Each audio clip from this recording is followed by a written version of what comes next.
Hey all, Ron K. Armstrong, filmmaker extraordinaire here. And today I want to talk to you about Stranger Things. So I just learned that I'm going to be working on Stranger Things. We had a big meeting today and where we kind of kicked off things. And the team went to Comic-Con and they worked the booth, and it was really chaotic, but it was a great time. I unfortunately wasn't able to go to Comic-Con, so I'm working on the other side of it. But it's really exciting and opportunity. So I'll keep you guys updated on what's going on with that. And I must confess, and I didn't mention anything to Netflix or the producers, that I didn't see season 1. So season 2 is premiering October 27th. And if you're not familiar with Stranger Things, definitely go check it out. I hear it's really good. I will be going back and looking at the original episodes or episodes 1 or whatever to catch up. But I did take a look at season 2 trailer, which was awesome. I love the trailer.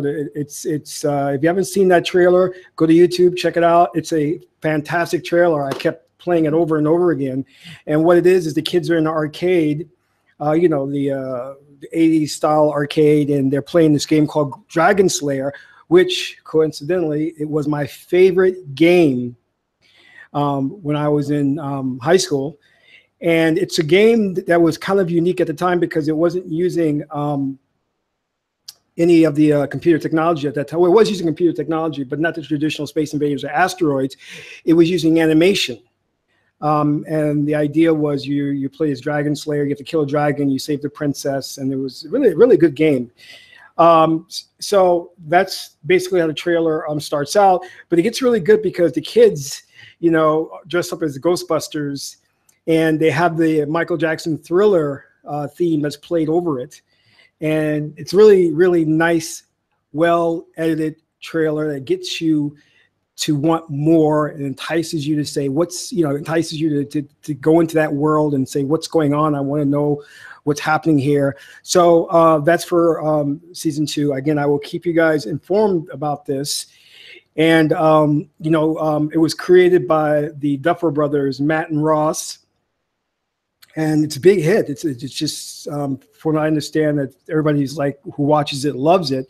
And one day I'll talk to you about, creating, because sometimes I get some emails from people asking me about, pitching a show to HBO or Showtime and what's that all about. So years ago, my agent was ICM, International Creative Management. I worked on as a writer, and we were developing some scripts for Third Rock from the Sun, and I think Frasier. I don't recall. And I was, and when you work in those environments, you work as part of a collaborative team of writers, for sitcoms. My background was feature film writing, so it was a very difficult experience writing for sitcoms. And you learn the process through trial by fire. And what I quickly learned, and my agent kind of took me through everything, is that when you see credits and titles of people who said they created something or this, they're not necessarily the ones that came up with the idea. They may have got the idea from someone, optioned the IP, and then we're the ones that were instrumental in getting it either sold or produced. So they earn that credit as creator or, whatever. So that's just a little bit of the behind the scenes of how it works. It can be a very political process. A lot of times people have not gotten credit for work that they've done. I've actually written films that were produced as major Hollywood productions, but never got credit for it. And part of the reason for that is that the original script was rewritten so much that I could not be attributed as the writer because it veered so far from what I originally did. I still got paid for the work, but the credit wasn't up there. So you'll learn a lot of these things as you're in the industry. But anyway, back to what I was saying. So I'm really psyched about working on Stranger Things. There is a Stranger Things contest that's coming out, and I'll keep you guys informed about that as well. And so one of the things I want to talk about that kind of relates to this subject, and I've kind of touched on this in earlier broadcasts, is that television is essentially dead. It's dying a quick death. What you're seeing that's coming in the next wave is the proliferation of these online and streaming platforms, like your Amazons, like your Netflix, like your Hulu. And there's so many more out there. I was doing some research into this, and I couldn't believe the ones that I was uncovering. And these things have so much content. But the most important thing to keep in mind is I wrote an article about this, how like Hulu, Amazon, Netflix would one day start producing original content, and lo and behold, you see, with like Daredevil and Iron Fist and all these things, that the original content is now they're producing it. And that's really the goal of a lot of these platforms, is to,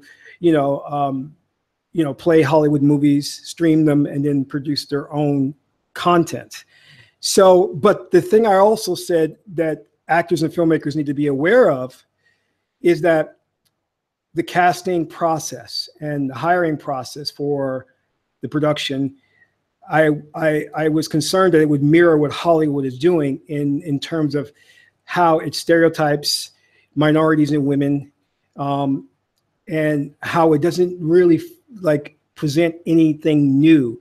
In fact, the scripts are things that we've actually seen before, and it's nothing that we're not venturing into any new territory. And I think that is exactly what is happening, though they are trying to explore some different territories. But what I see, it's still doing the same thing as presenting like African Americans as in the urban settings, and living in the projects with drug dealers and things like that, and not really getting into a granular view of how life really is, and kind of like setting the stage for a different type of storytelling. I'm seeing just the same stereotypes, the same stories being produced by these platforms. So, but that's actually a good thing, because what it does is presents actors and filmmakers, independent filmmakers, an opportunity to start creating their own platforms, which you should do, and to start showcasing your own work. There's no reason why you cannot create your own Amazon, you cannot create your own Netflix. In fact, if you read the story of Netflix, very interesting story. At one time, Blockbuster had the opportunity to purchase Netflix for about, I think it was like 50 million. And Blockbuster declined. They didn't purchase Netflix because Blockbuster thought that they could create the business model themselves and basically offer their movies through mail order or through mail. And by the time they geared up to be able to compete, already Netflix had cornered the market and captured a significant portion. So Blockbuster couldn't catch up. So the retail outlets that you used to know that were Blockbuster are now gone. And I think the only one, a Blockbuster that's left, is in Alaska. There are a couple of franchises out there, but in the United States, here in the States, there's nothing basically. There's no Blockbuster here. And because they didn't have the vision, they didn't understand where the market was going, which was people were sick of those late fees, and people wanted a different way to get their movies besides having to travel to the store. And the business model that Netflix had was revolutionary at the time, where everything could be sent to you through mail within 24 to 48 hours. Then they took it a step further by putting content online and streaming it. Then they took it a step further by producing, getting original content. So you have to be a visionary as a filmmaker and an actor. So an opportunity now presents itself to where we can now be pioneers, be Lewis and Clark, and trek into new territory and start producing different types of films that Hollywood and the online platforms are not doing, and cater to a whole different audience and capture that audience and lock it up. So it's only a matter of those who have a long-term vision, because it's not going to happen short term. It's going to take a long time to build this up, which brings me to Byron Allen. I don't know if you guys know who Byron Allen is, but he's essentially like a billionaire. And he started out as a stand-up comedian, and he's now a very, very wealthy guy who is now selling airtime. And basically, he owns a media empire. And he made news this year, I think it was this year, for acquiring 47, I think it's 47 meters down. It's the Shark movie, which grossed about $42 million. $42 million. And I think it was the highest grossing independent film this year. And the mere fact that he was able to acquire that and flip that into 42 million is noteworthy. So there's a quote that Byron, because they were interviewing Byron and asked him, like, what's his objective? What is he trying to do with his media conglomerate? And he says, basically, I'm not chasing independence. He says, I'm chasing Walt Disney. And that statement says a lot. So basically what he is saying is, look, I don't want a piece of the pie. I want the pie. So he wants to create his own Walt Disney. And if you guys know what Walt Disney is, and I worked for them, is that they are a global entity. They do everything from publishing, theme parks, movies, television, you name it, music. So they got their hands on everything. So Byron Allen wants to be the African-American Walt Disney, you know? And I think he's on his way to doing that. He also has filed a lawsuit against the Obama administration. And I don't want to go into that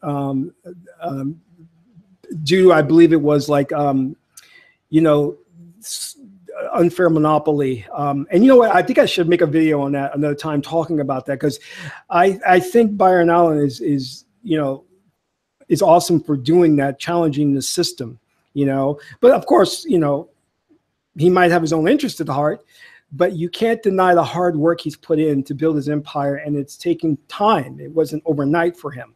So what I'm saying to you, if you're an actor, if you're a filmmaker, start thinking about producing content on your own and putting it online, whether it be YouTube, Vimeo, or creating your own website to showcase it. For actors, if you do short comedy sketches, or if you do short dramatic sketches, those work to not only be a part of your reel, but to showcase your acting ability, you know? And those short little pieces work really well, because individuals who are working get an opportunity to take 5 minutes out their day to watch them, and those could go viral really fast, you know? So in fact, I met one guy who I thought was talented, and he was making these videos where I think he called himself Cupid. I'm not really sure what he called himself, but he would go around talking to women, and it was the most funniest scenarios, you know? But the one thing I think that he didn't do right was he had a talent, the production value was there, but I don't think he continued to do it. Consistency is very important. This is why I say you have to have a long-term vision, because if you only, you know, you don't build an audience by putting out a piece of content here and a piece of content there. It has to be consistent, and it has to be over the course of time. And the most important thing to build your platform is to find your tribe, your followers, and your audience, and to nurture them, and to be a celebrity within that, and for them to understand what your brand is about, who you are about. And from there, things can go viral. If you look at a lot of YouTube personalities who require, like, say, for example, 500 subs, or maybe 700,000, 500,000 subs, or maybe 700,000 subs, these individuals reach that level over the course of years. They didn't just start a YouTube channel and got 1 million subscribers within 2 months. It didn't happen that way, you know? What's the guy's name? PewDiePie. This guy's got like, what, 6 million subscribers? I mean, it takes a while, you know, to build up following it. I think Casey Neistat, he's one of the top YouTube influencers now. So these people took time to build up their work, you know, so think about that. I mean, and I know how tough it is to go into production, to produce content and produce it on a regular basis. I know how tough it is. But the reward can make you independent, can give you a paycheck consistently, so you don't have to work for somebody else. And it could build your brand awareness to where you're positioning yourself so you don't have to go out there looking for work. People know who you are and will come to you and offer you opportunities, you know? So think about that, you know. It's a great way to corner the market on something that Hollywood is not catering to, which is the non-traditional stories, non-traditional casting, and more things of that nature. And so I guess that's all. And again, I'm excited to work on Stranger Things. I'll keep you guys updated. If you like this broadcast, please subscribe to this channel and like this video. Until then, this is Ron K. Armstrong, filmmaker extraordinaire, and that's all for now.